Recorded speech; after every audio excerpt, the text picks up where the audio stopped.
Hello, everyone, and welcome to the Traders Talk.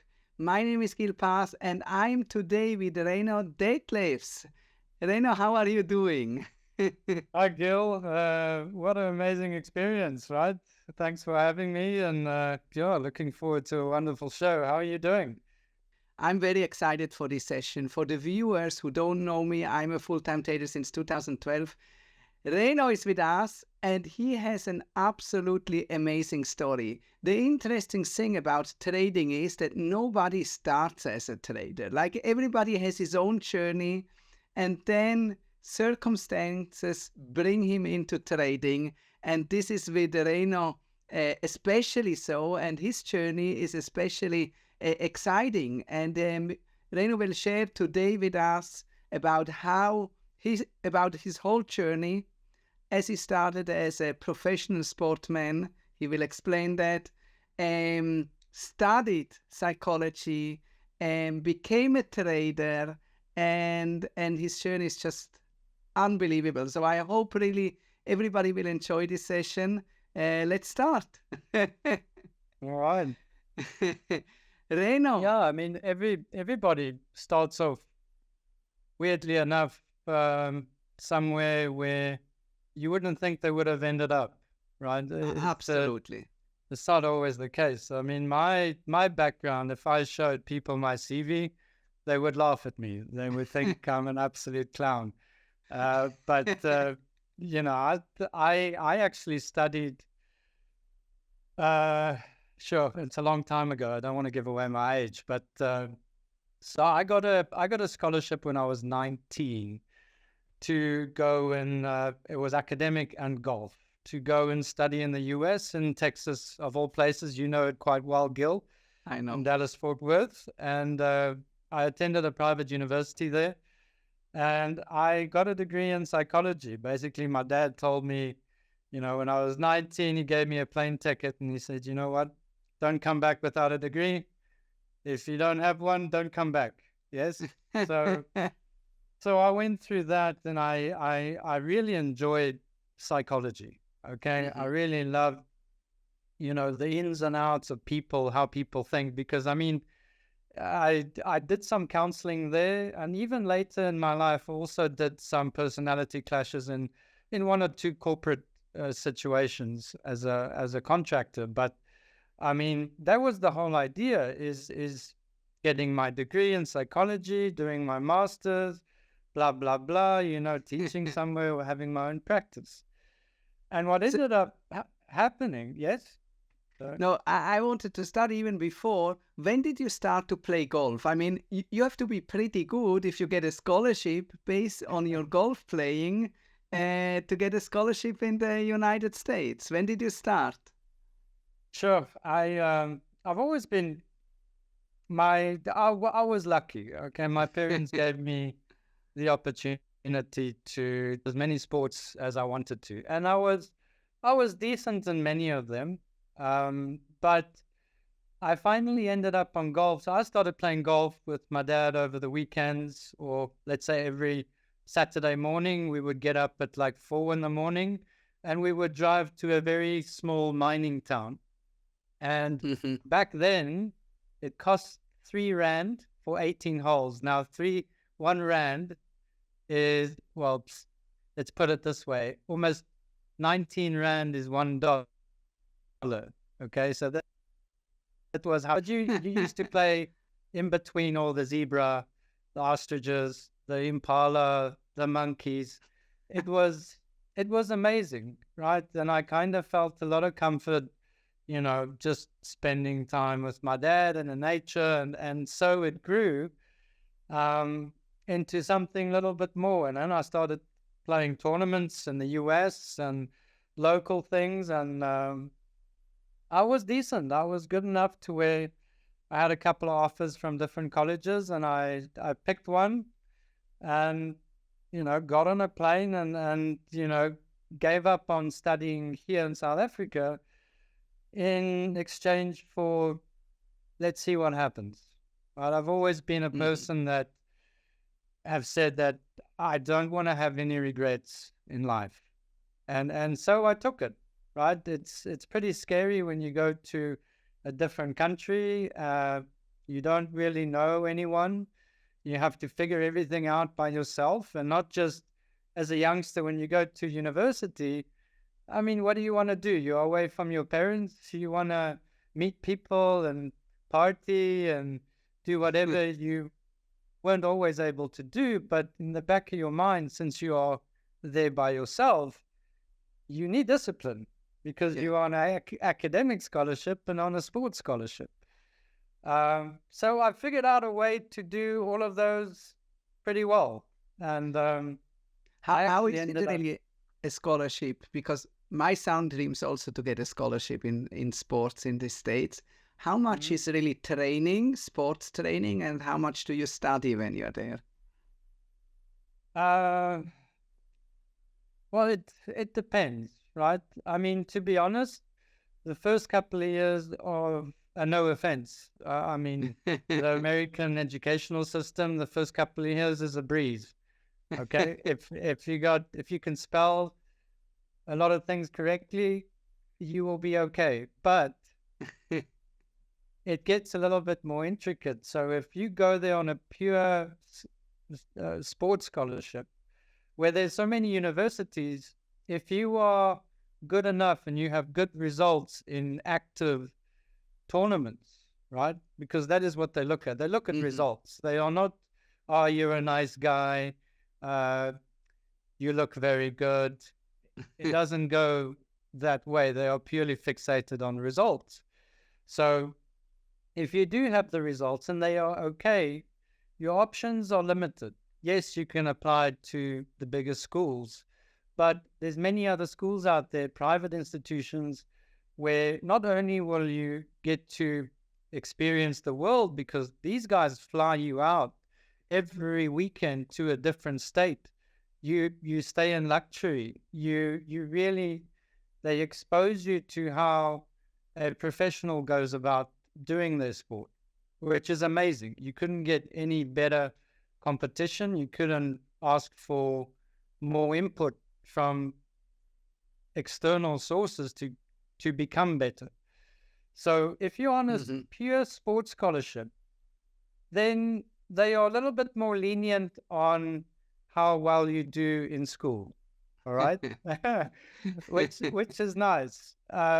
But if you are, let's say, you have to take both of them, because I went to a very expensive school, and they said, listen, we can only pay this amount for the golf, and then you'll have to make up the rest with academic scholarship. And luckily, my grades were very good, so Mhm. they gave me that scholarship. Everything worked out. So basically, I had to do both, uh, which did take up a lot of time. But from there, you kind of had to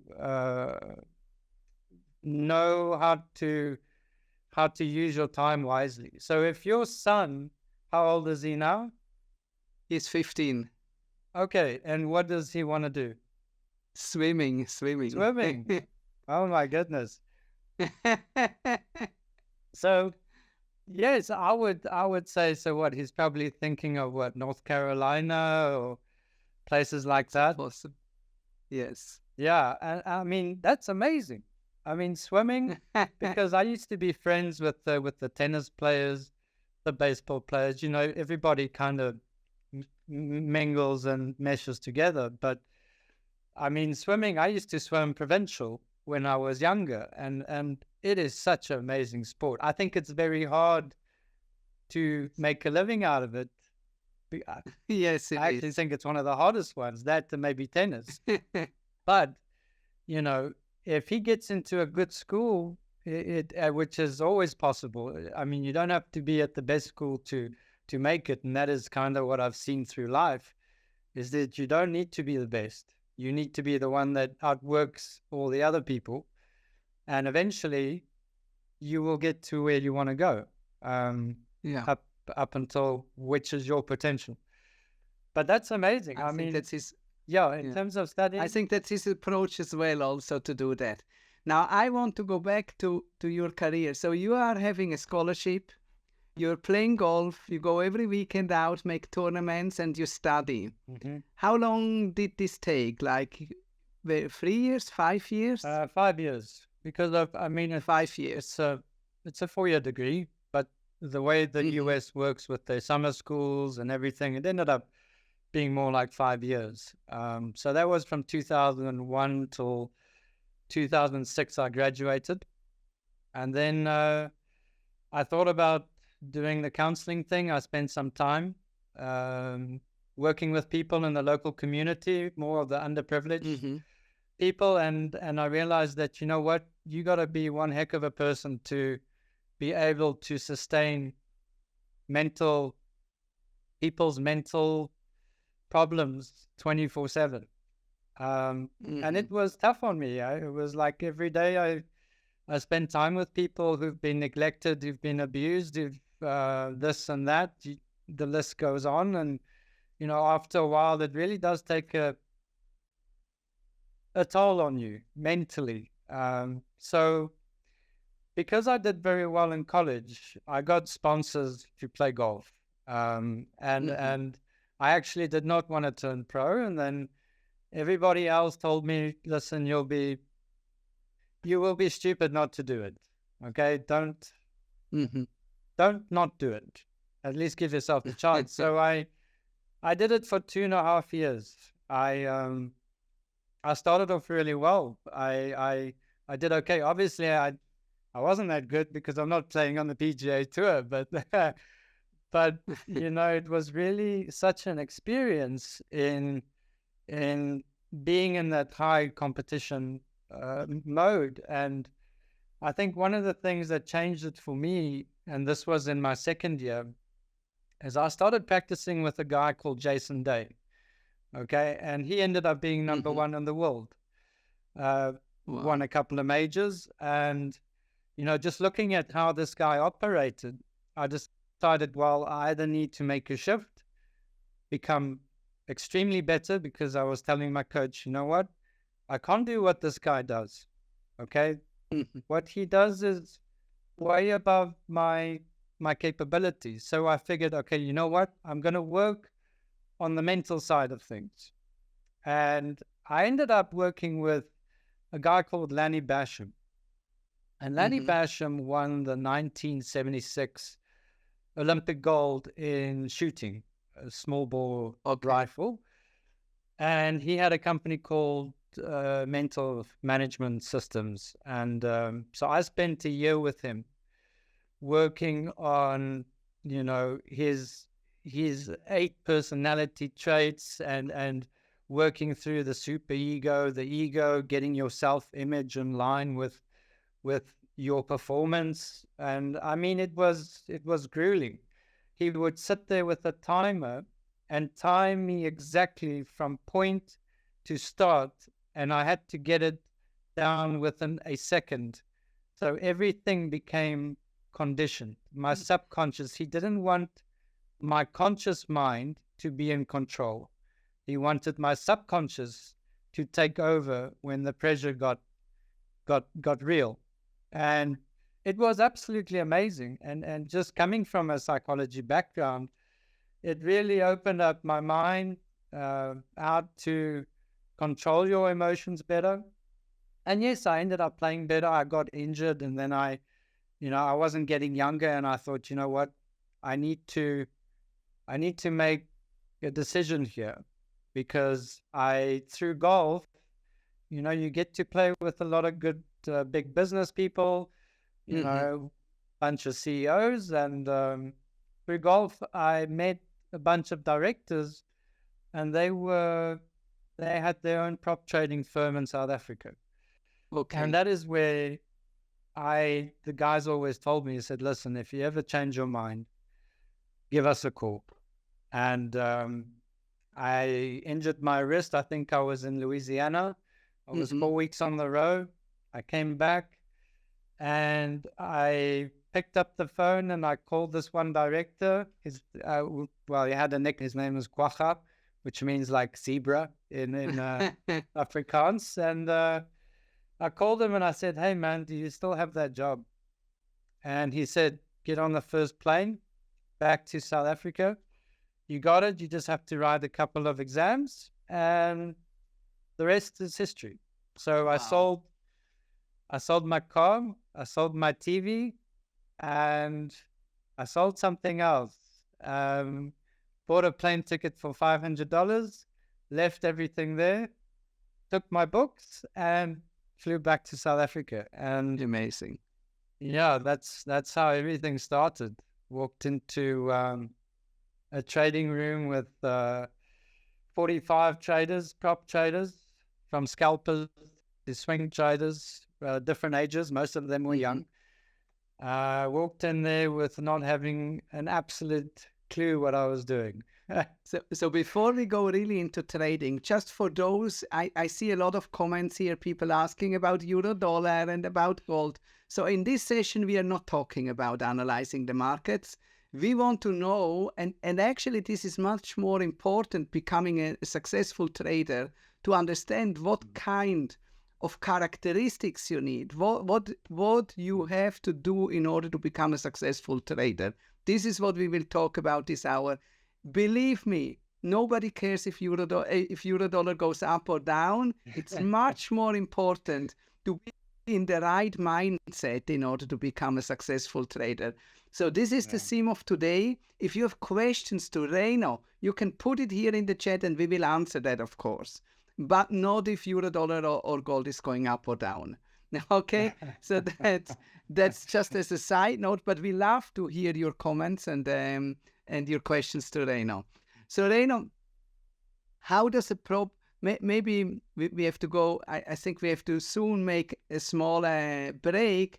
But maybe you can start to explain what is a prop trading firm. What do they do? So there are 45 traders. Do they trade their own money? Do they trade the money of the company? And how does it work? So the way we work is, so I started out on a small salary. Okay. So they paid me a small salary, and I got to trade with the company's money, and whatever I made, they took 70%. Okay. Up until I made X amount. So I made them, let's say, 250,000 or 350,000, and then they would say, okay, now you use your own money with our leverage. Okay. So you can trade unlimited, but you use your own money. And now we take 50% and we still pay you the same small salary, but now you get 50% and you need to make, let's say, 500,000. So you reach that target. And then after that, they give you the option. They said, okay, well, do you want 80-20, 70-30? And depending on what you choose, you will pay a desk fee where each month you pay them, let's say, 10,000, 12,000, and you get to use the leverage. You use your money, but there's still, I mean, they had all the systems. You get 8 screens with Reuters, Bloomberg, you're trading through the bank.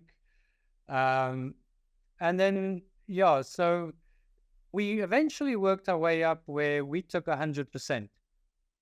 And we paid them an even larger desk fee just because they didn't need the money and they were happy, and we've already made them a ton of money. But this was just after the crash in 2008. So we basically had different offices. So I sat with 4 traders, all different ages, different styles of trading, but predominantly a lot of the traders were scalpers. And you too? Yes, I was trading stocks, and in the beginning, I didn't have a clue, right? So I want to understand. So this prop trading firm, you're 45 traders. How do you start the day? Do you have like a briefing in the morning where there is somebody who explains what's going on, or everybody is on his own and everybody fights against everybody? Is there some... That is what you say is what ends up happening. So what ended up happening is that we didn't have a meeting every morning, right? Okay. One person would go up. We had this huge giant board in the different offices, and I would go and I'll write all the important dates and the data that's coming out for the day, what to look out for, blah blah blah. And all the traders are talking. But at the end of the day, you are on your own. You Mhm. had to fight for your positions because let's say 10 traders are in the same position.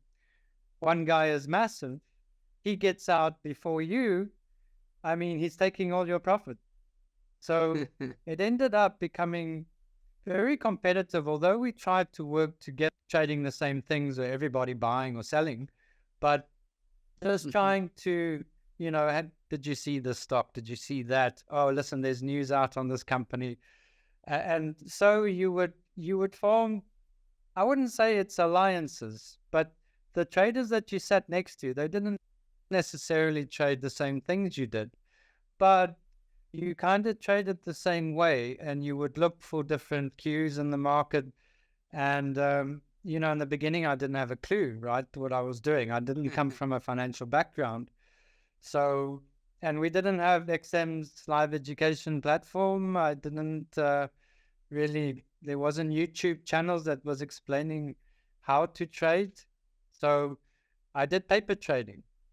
I would take Okay. the trades on paper in the beginning, and I started trading for clients through the company. They had a provident fund, and it only took me 4 months before I blew my account, which was probably the best thing that ever happened because you know back then everybody was trading big volume, right? Taking 50 cents or a dollar or two and trading 10, 20,000 shares. That's how you make money. Um, and it was my first futures closeout. I didn't have a clue what it entailed. All I knew that I ended up being, I was martingaling it, and Oh. I was averaging in, and I was short of 300,000 shares.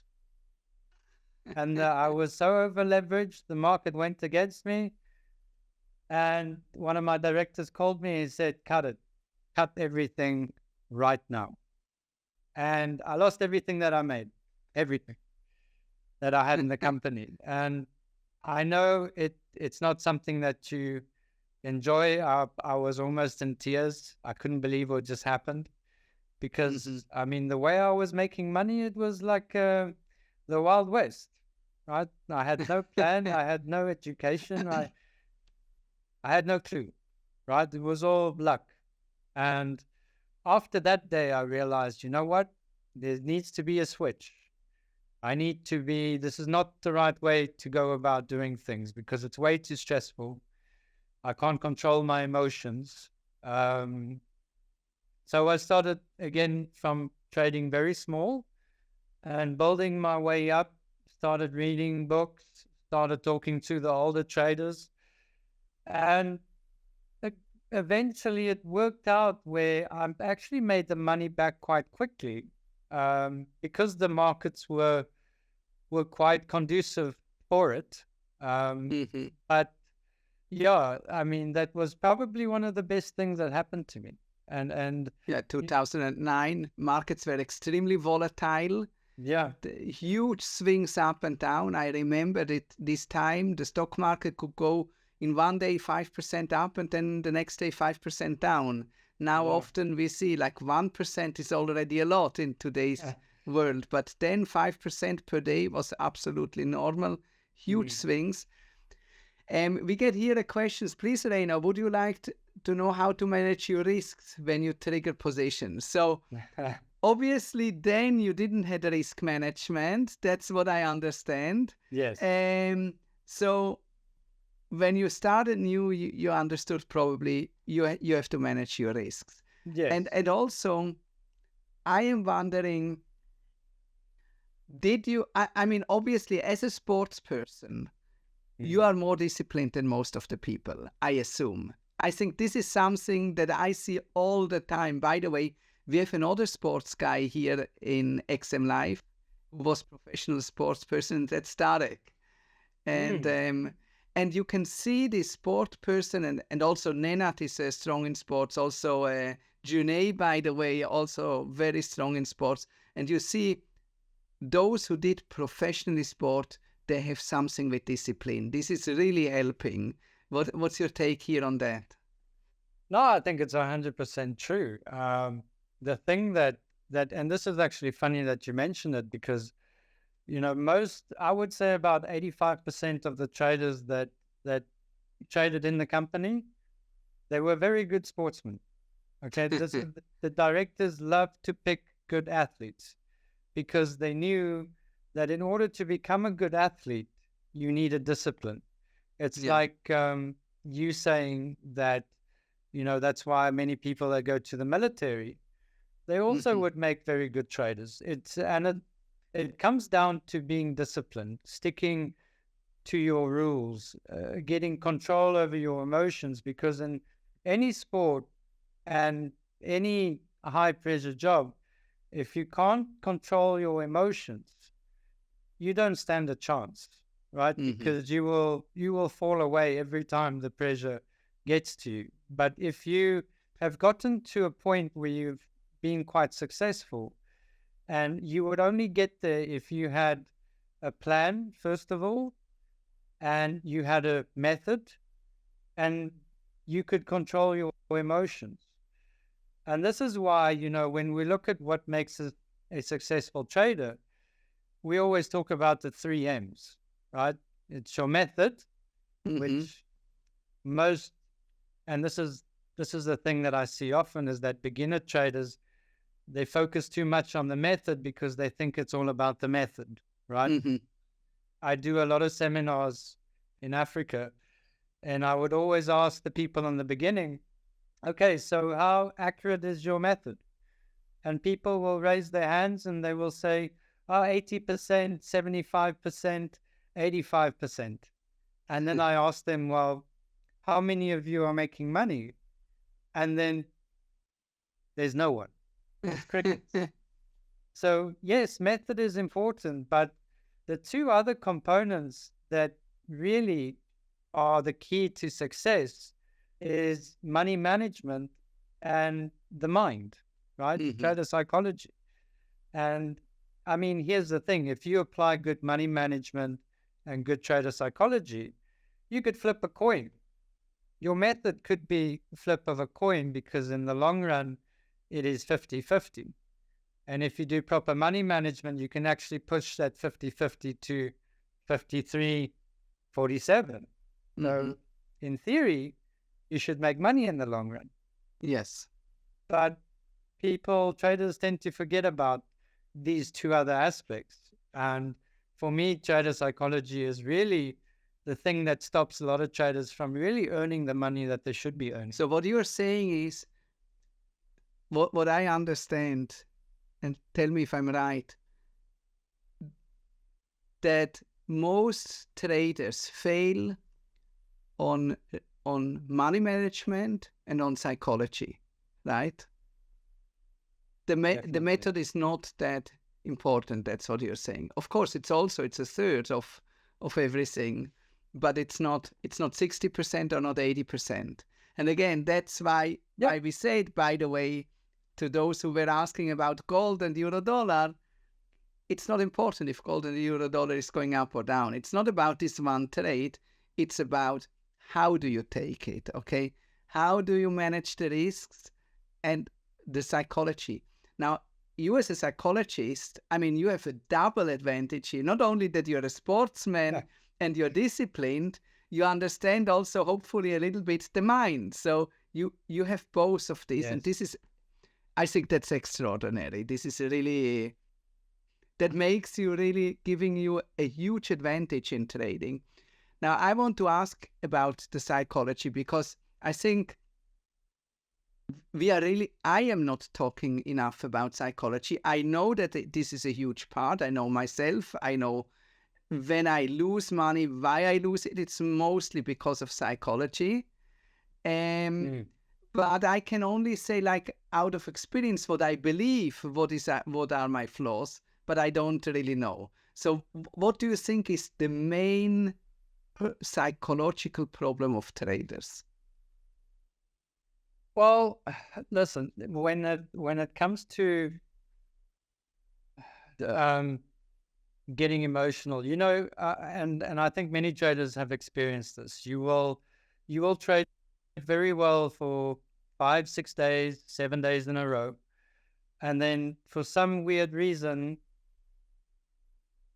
your crazy mind comes out, and you have this impulse, and you react out of the norm, and that one trade ruins your whole week or month's trading, right? And I think that Yes. is what happens to a lot of traders. And when it comes to trader psychology, it's all about the mind. And your mind is, you can break it now. We can break it into many more things, but I would say we would just keep it simple at this stage.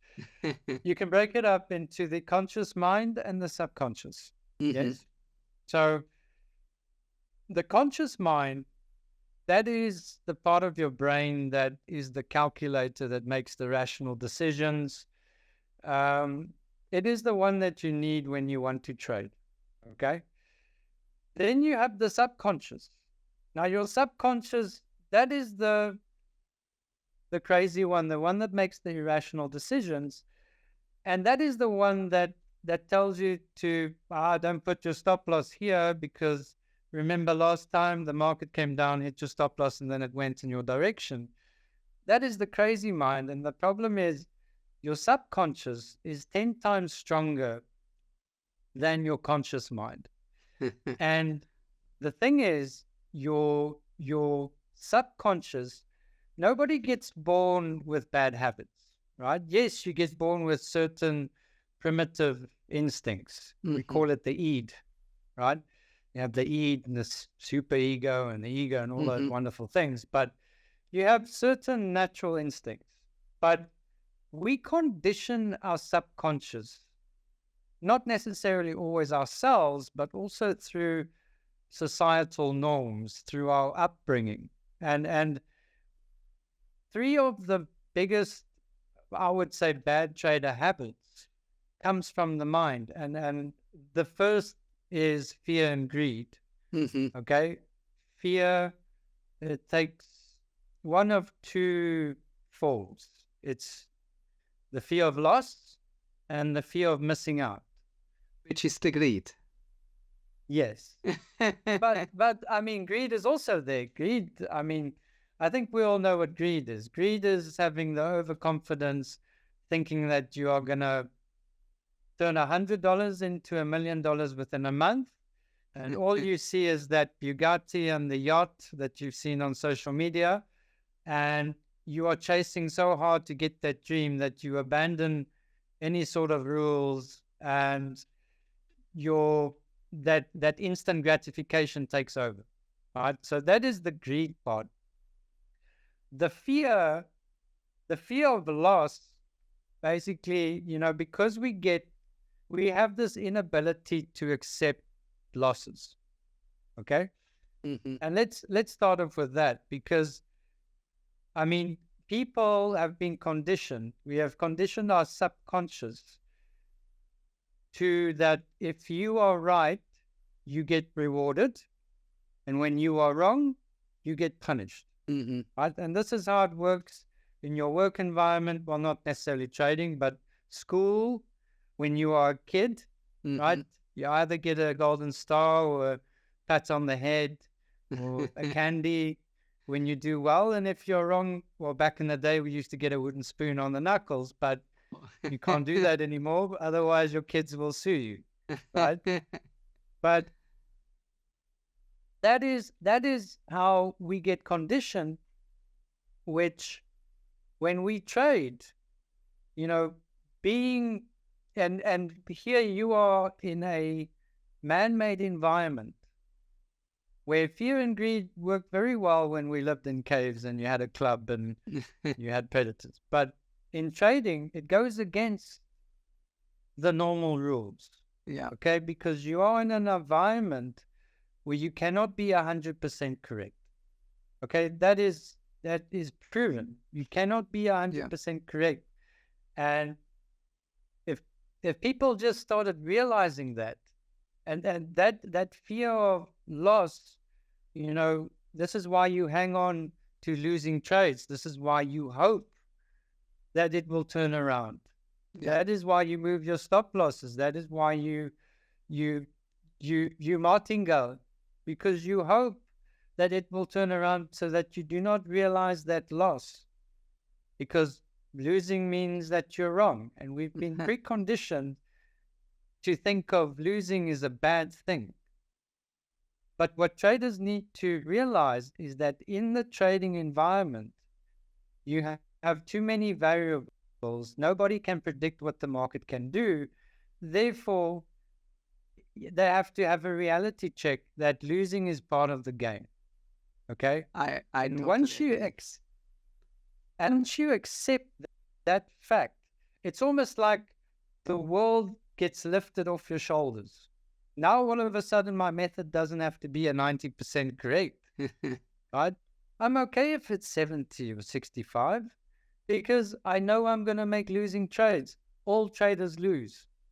It's just a matter of how often and how much that distinguishes the successful trader from the one that doesn't make it.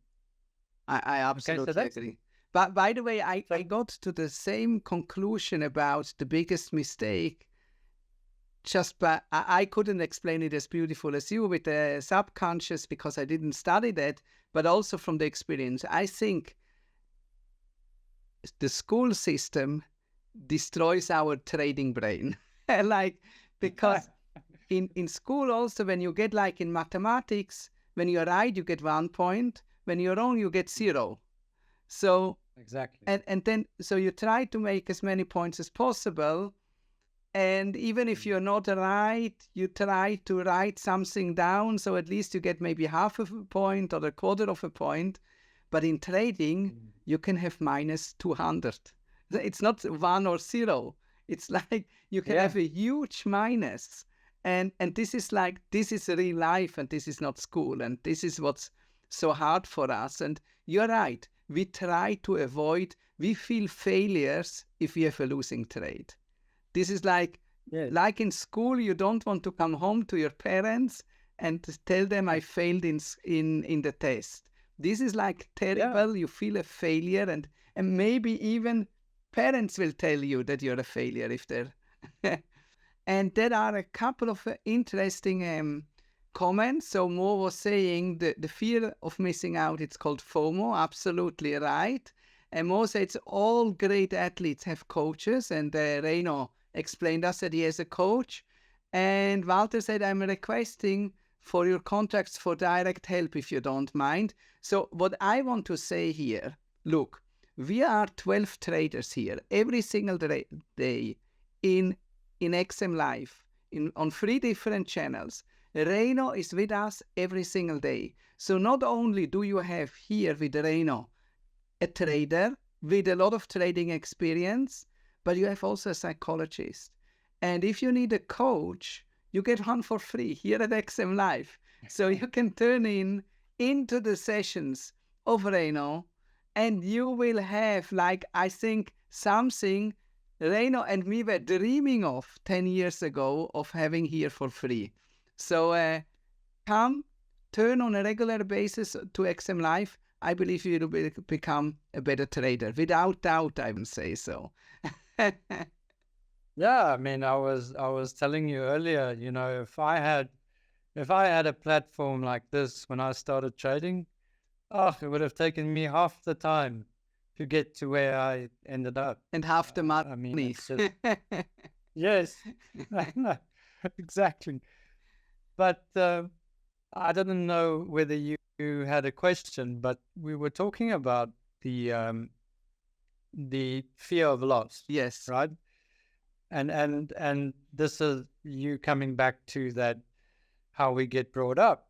And without us even knowing it, your subconscious, the one that runs your life on autopilot, gets conditioned to react like that. Mm-hmm. Okay. And you know, we need to be always right. The thing that I always say is you have to have that reality check. Your performance needs to be equated to your self-image, and you have to realize that with time and education and patience and discipline and all these things that you continuously learn as you grow in trading, that ends up being the key factor to you making it or not. Mm-hmm. Because with the fear of loss, if you get so afraid of, now you start not taking trades because you fear the loss, or you hang on to trades.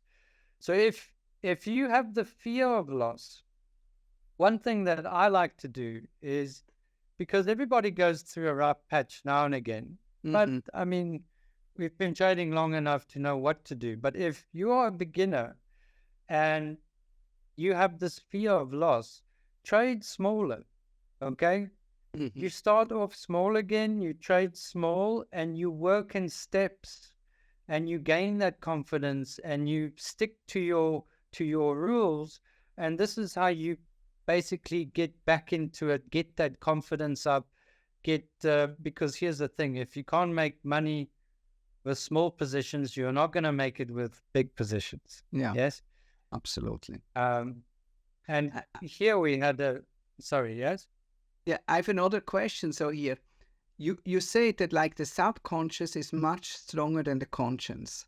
So what we actually have to do is reprogram our subconscious, right? Somehow Yes. we have to make our subconscious working, because the subconscious is not helping us in trading. It's like a huge damage factor in our trading. So we have to reprogram our subconscious. Is this even possible? And again, how do you reprogram the subconscious? And one thing, probably it's the answer what you just said: trade in smaller amounts, so we can teach the subconscious to react the right way. What else can No, we do? definitely. No, definitely. I mean, you know, luckily we can reprogram ourselves. Okay. It's if rats can do it, which they've done case studies on, I'm pretty sure we can do it. And that is the fantastic thing. The brain is so immensely powerful that, you know, you can reprogram it. But here's the thing: if you've had all these bad habits, right, it is going to take a lot of practice and a lot of time to recondition that subconscious. And the way you recondition it is to actually go to the conscious, and through repetition, you know, doing the same thing over and over and over again, and working in step to kind of reprogram your subconscious, so that at the end of the day, that now becomes the new autopilot. Okay. And the way you do that is to, first of all, I mean, you can have a trading plan. A trading plan is so important because it is your roadmap. It is basically the trading plan is going to tell you, okay, this is your method. This is what I need to do to enter and exit a trade. It also involves your money management. Okay. Which I may only risk this amount per trade. I need to, did I use a stop loss? Did I use a take profit order? Do I have everything in place that I need to check off before I can enter the trade?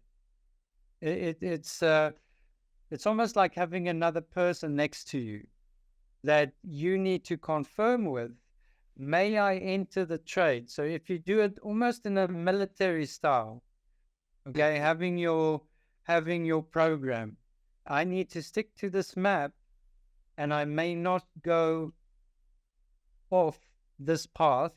Otherwise, I am not allowed to trade. Okay. That is a way of keeping your emotions intact, because you'll be able to trade in different scenarios under different circumstances. You will negate some of those impulsive decisions that you used to want to take.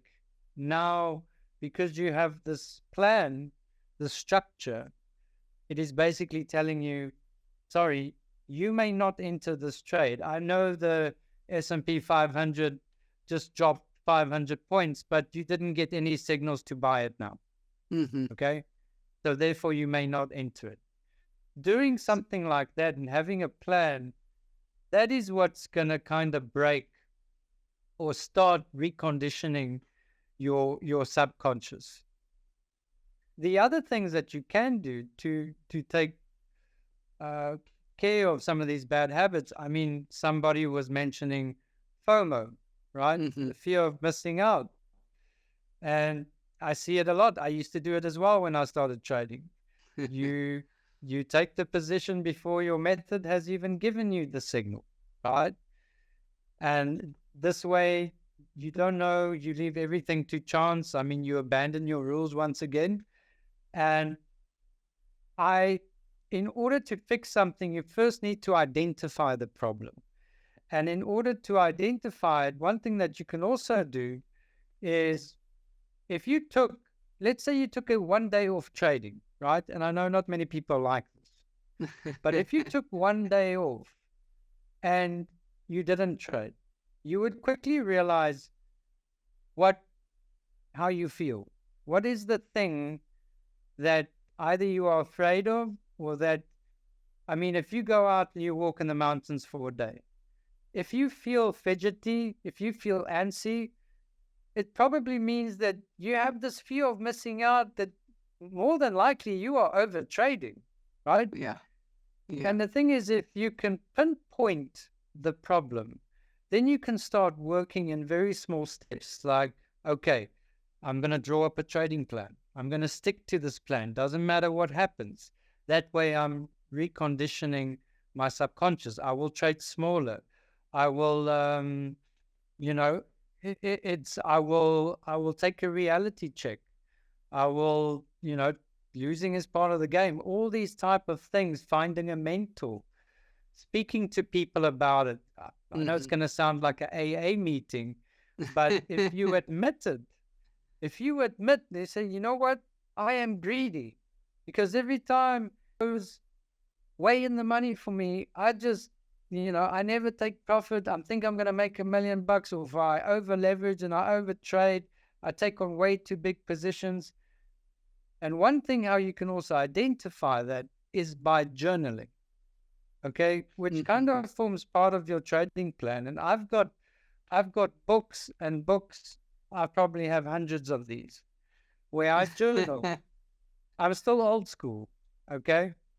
I don't you write it down. You write it down by hand, your trades.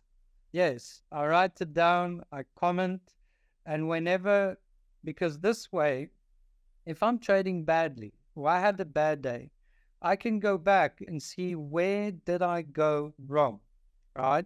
And then I can pinpoint it. It's very, very important. Walter is asking, he's saying he looks forward to meet you on Saturday. So he will be in a seminar with you. Okay, wonderful. He's asking the trading strategy that you use. I think we don't have enough time to talk about your whole trading strategy, but maybe that is something that you can address in the beginning room, maybe, and once explain what is your trading strategy. By the way, are you still a scalper, or did it change over time? No, it definitely changed. I don't have the energy and the stress levels to scalp anymore. I am now a swing trader. So yeah, me too. I use the daily and the 4 hour, and I take a position, and whether I find it in 2 days or 2 weeks, I let the market decide. Oh, and the other thing that I really want to mention, just I don't know how much time we have left here, is that people have now to 2 realize, minutes left. people need to realize that, in trading, there are only certain things that we can control. And what we can control is our method, our money management, and our mind. The markets we cannot control. There are too many variables. So those are the things that you need to be in control of. And that is where the mind takes a very big part of the puzzle. Okay. And just work at it in steps. Take each day, try to be a little bit better, try to not give in to those impulses, whether it means that you need to trade smaller, whether you need to have that little checklist next to you, whether you need a mentor, maybe asking, being in all your sessions, Gil, and asking you, finding advice, right? But you will find what aligns with your personality and your experience. And as long as you have the will to learn and get better every single day, which is called a growth mindset, knowing that I can overcome this with practice and day by day, then you will be able to conquer it. And you will have a new programmed subconscious that will make you just do what you need to do. I think this is a very good note to finish up. I think, I don't know, you came by mistake to trading. I assume because you're quite long in this business already, you like it. Yeah, I do. It's changed my life. Yeah, I think so. The same for me. I studied architecture, and then I studied history and political science. And in the end, I ended up in trading. And I tell you, everything I did before, after 2 years, I get bored. Like I got bored in all my jobs, but trading, I do now more than a decade. And it's still a challenge until this day. But I love the challenge, and I love to get up every morning and do my business in total freedom, which I must say, and this could be maybe a follow-up session that we could have. I think one of the most important things as a trader is to take always 100% responsibility. And again, this comes also with like psychology, that has to do a lot with psychology, taking responsibility and not to get excuses, and also with discipline, right? It's a discipline thing to take responsibility. But we have to leave it here. I think I see also there is in social media, we still get a couple of questions. There is a question, is there any news today? So we continue to have quarterly reports in the stock market. The US market will open for the first time this week because yesterday it was closed. Stay tuned. We have 5-minute break, and then it continues in the advanced room with 2 traders, in the beginning room with 1 trader. And Reino, thank you so much for your time, for your amazing journey, and I hope we can do this soon again. Yeah, well, thank you for having me. This has been fun. It's always a pleasure talking to you, and hopefully the traders have taken some positives out of this session, this interview. But always amazing, man. It's been a pleasure. Have a wonderful day, and I'm actually now going to the beginners room. Okay, so to do another webinar.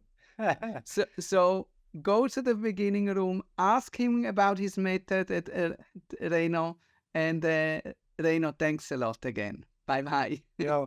Thank you so much. Have a good one. Cheers. Bye bye. Bye bye.